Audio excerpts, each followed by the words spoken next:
नमस्कार प्रिय दर्शकों, आज फिर नया वीडियो नई जानकारी लेकर हम हाजिर हुए हैं।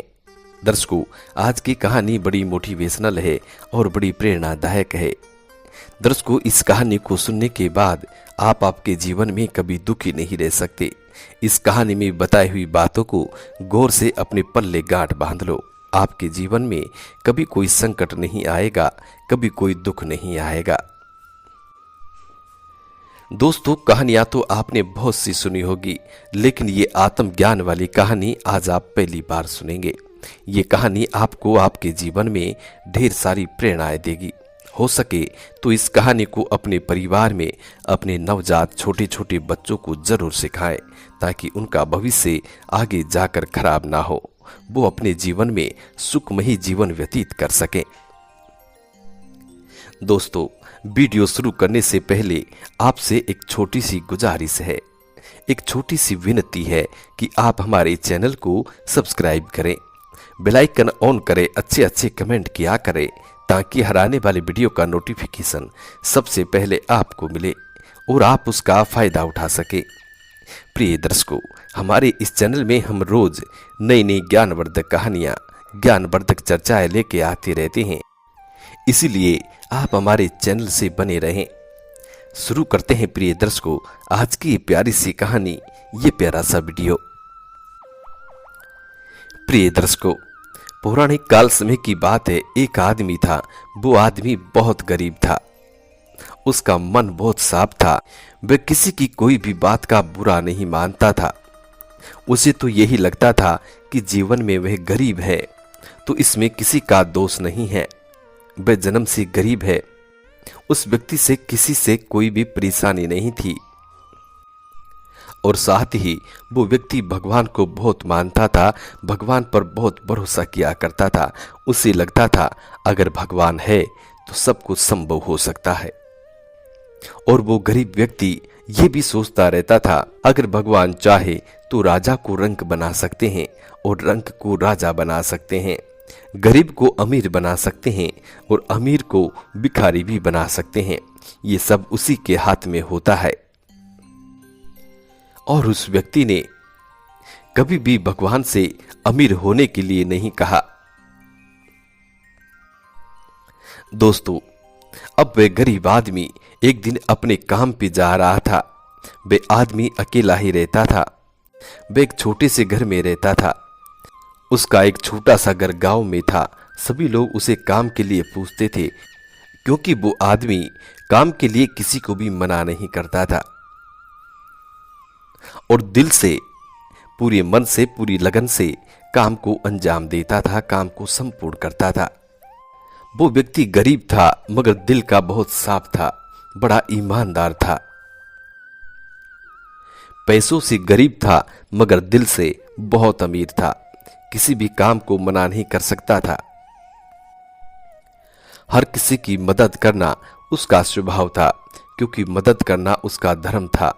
दोस्तों, अब एक दिन की बात है, एक व्यक्ति उस गरीब आदमी के पास आता है। वो आदमी उस गरीब व्यक्ति से कहता है कि आज मेरे साथ चलो और मेरी मदद करो। तब वो गरीब आदमी उस व्यक्ति से कहता है कि ठीक है, मैं आपकी मदद जरूर करूंगा। प्रिय दर्शकों, अब वो गरीब व्यक्ति उस आदमी के साथ जाता है। उसके बाद गरीब आदमी उसकी मदद करता है कि हमारा जीवन गरीबी में चल जाएगा। वे गरीब आदमी कहता है कि तुम ऐसा क्यों सोचते हो, हम अमीर होकर क्या कर लेंगे। और साथ ही वो गरीब आदमी उस व्यक्ति से कहता है कि जब हम अमीर हो जाएंगे तो हमारे पास घमंड आ जाएगा और ये घमंड हमें कुछ नहीं करने देगा। इसीलिए अमीर मैं नहीं बनना चाहता, मैं सिर्फ अपना जीवन गरीबी में व्यतीत करना चाहता हूँ। ये सुनकर वे आदमी कहता है कि मुझे तुम्हारी बातें बहुत अच्छी लगी, क्योंकि तुम गरीब होकर भी अमीर नहीं बनना चाहते हो। प्रिय दर्शकों, अब वो दिन पूरा हो जाता है, दिन भर काम करके, और उसके बाद दोनों अपने अपने घर को आ जाते हैं। तभी रास्ते में बहुत सारा धन मिलता है। यह धन उसके बहुत काम आ सकता था, मगर वे गरीब आदमी कहता है, क्या तुम्हें पता है ये धन की पोटली किसकी है? अगर हम ये धन लेंगे तो जिसका भी ये धन है वह इसे खोजता हुआ परेशान हो जाएगा, और मैं किसी को परेशान नहीं करना चाहता हूं। ये सोचकर वह धन की पोटली लेकर उस धन की पोटली के मालिक की खोज करने निकल जाता है और सोचने लगता है कि शायद उन्हें वे कुछ ही दूरी पर मिल जाए। अब वो गरीब आदमी धन की पोटली को लेकर नगर में इधर उधर घूमता है, लेकिन उसका मालिक उसको नहीं मिल पाता है। प्रिय दर्शकों, अंततः परेशान होकर एक वृक्ष की छांव में वो गरीब आदमी बैठ जाता है। दोपहरी का टाइम था। वहीं पर एक सेठ बैठा हुआ था। बहुत परेशान लग रहा था, क्योंकि वो धन उसी सेठ का था। क्योंकि उस सेठ का धन उसको नहीं मिल रहा था, इसी चिंता में वो सेठ बहुत परेशान हो रहा था। अब वो गरीब व्यक्ति उस सेठ के पास जाता है और वे धन वापिस करते हैं। अब वो गरीब आदमी उस सेठ से कहता है कि ये धन हमें कुछ ही दूरी पर मिल गया था। ये सुनकर वो सेठ कहता है कि मुझे ये लग रहा था कि ये धन मुझे कभी नहीं मिलेगा, और मैं बड़ा दुखी था। मेरे जीवन भर की ये संपूर्ण पूंजी है, ये मेरे जीवन भर की संपूर्ण पूंजी है, जिसको मैंने तिनका तिनका जोड़कर इकट्ठा किया था। अब वो सेठ उस गरीब आदमी को बड़े गौर से देखता है। वो गरीब आदमी बहुत गरीब लग रहा था, और साथ ही सेठ अपने मन में सोचता है कि इतना गरीब होते हुए भी ये लोग धन को वापस करने आए हैं। बड़े ईमानदार बंदा है। इसी बात को सोचकर वो सेठ उस गरीब व्यक्ति से कहता है कि मुझे आपकी जरूरत है और आपकी ईमानदारी मुझे अच्छी लगी, मगर मेरे मन में एक सवाल उत्पन्न हो रहा है, और वो सवाल ये है कि ये धन जब तुमको मिला है, तुम्हारे हाथ में धन है और तुम इस धन को रखना नहीं चाहते, ऐसा क्यों? क्या तुम्हें तुम्हारे जीवन में धन की लालसा नहीं है? क्या तुम्हें अमीर बनना नहीं है? क्या तुम अपना जीवन गरीबी में ही व्यतीत करना चाहते हैं?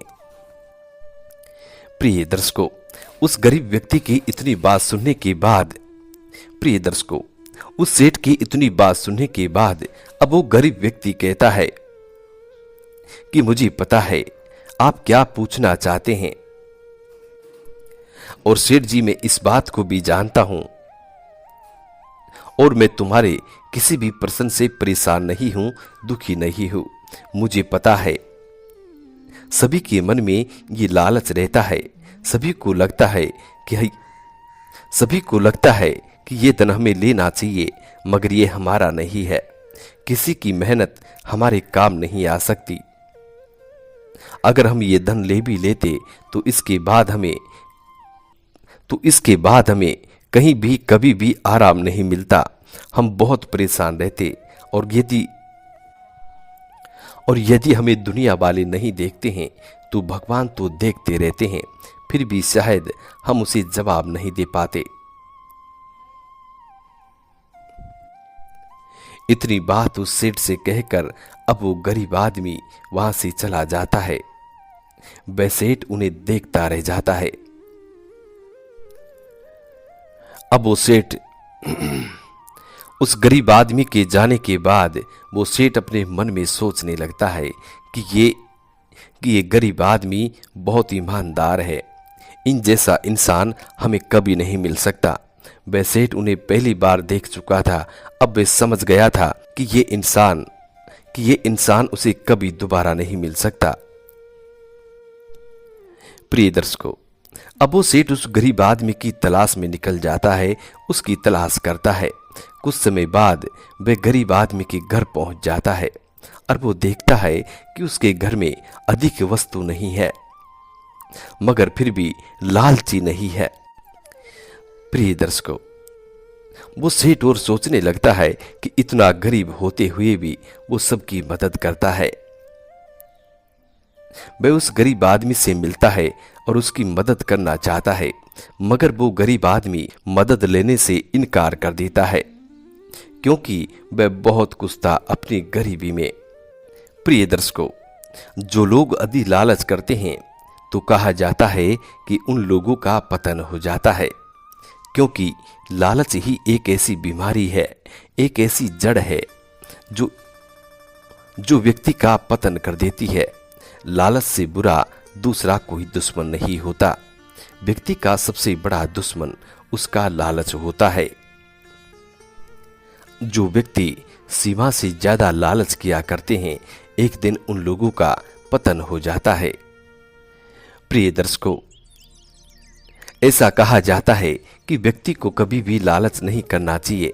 प्रिय दर्शकों, जो व्यक्ति अपनी ईमानदारी पर रहता है तो उसका भगवान भी साथ देता है, ईश्वर भी साथ देने लगता है। और जो व्यक्ति लालच करते हैं, लालच के कारण एक दूसरे को धोखा दे देते हैं, उन लोगों का कुछ नहीं हो सकता। उन लोगों का पतन निश्चय ही हो जाता है। प्रिय दर्शकों, ये कहानी यहाँ समाप्त होती है। इस कहानी के माध्यम से आपको ये समझ में आ गया होगा कि व्यक्ति का सबसे बड़ा दुश्मन कौन होता है, जिससे व्यक्ति को सदा बच के रहना चाहिए। यदि ये दुश्मन आप पर हावी हो गया तो निश्चय ही आपका पतन कर देगा। दोस्तों, इस दुश्मन से आप लड़ भी नहीं सकते, इस दुश्मन से आप जीत भी नहीं सकते। जब ये दुश्मन व्यक्ति पर हावी होता है तो व्यक्ति को अंधा बना देता है। व्यक्ति उस समय भला बुरा के बारे में नहीं सोचता कि इसका अंजाम क्या होगा, और अंततः उन लोगों का अंजाम बहुत बुरा होता है। इसलिए जितना हो सके इस लालच रूपी दुश्मन से बच के रहें। प्रिय दर्शकों, आज के जमाने में अक्सर ऐसा देखा जाता है, जो लोग सरकारी नौकरी करते हैं, गवर्नमेंट सर्वेंट है, वो लोग भी रिश्वत लेते हैं। आए दिन अखबारों में, आए दिन न्यूज में, आए दिन टीवी न्यूज में देखने को सुनने को मिलता है कि फला अधिकारी रिश्वत लेते हुए नंगे हाथों पकड़ा गया। प्रिय दर्शकों, ये उन्हीं लोगों का लालच होता है। ये लालच रूपी दुश्मन उन लोगों का जीवन बर्बाद कर देता है। प्रिय दर्शकों, जिन लोगों को गवर्नमेंट तनख्वाह देती है, उसके बाद भी वो लोग लालच करते हैं और लालच के चलते रिश्वत लेते हैं। और जब रिश्वत लेते नंगे हाथों पकड़े जाते हैं तो उन लोगों का क्या असर होता है, क्या हाल होता है, इस बात को तो आप अच्छी तरह जानते होंगे। इसलिए अपने जीवन में कभी भी लालच ना करें। जो ईश्वर ने आपको दिया है उसी में विश्वास करें और उसी में आपकी पार पड़ सकती है। वही आपका जीवन व्यतीत कर सकता है। लालच से अर्जित किया हुआ धन कहीं न कहीं आपको नुकसान देगा, वो आपको फलदायी कभी नहीं हो सकता। लालच और बेईमानी से इकट्ठा किया हुआ धन या तो किसी बीमारी में लगेगा या फिर किसी ऐसे काम में लग जाएगा जो आपके कभी काम नहीं आ सकता। प्रिय दर्शकों, आज की कहानी यहाँ समाप्त होती है। हम उम्मीद करते हैं कि आज का ये वीडियो आप लोगों को बेहद पसंद आया होगा और इस जानकारी से आप ढेर सारे लाभ उठाएंगे। मिलते हैं प्रिय दर्शकों आने वाले नेक्स्ट वीडियो में। तब तक अपना ख्याल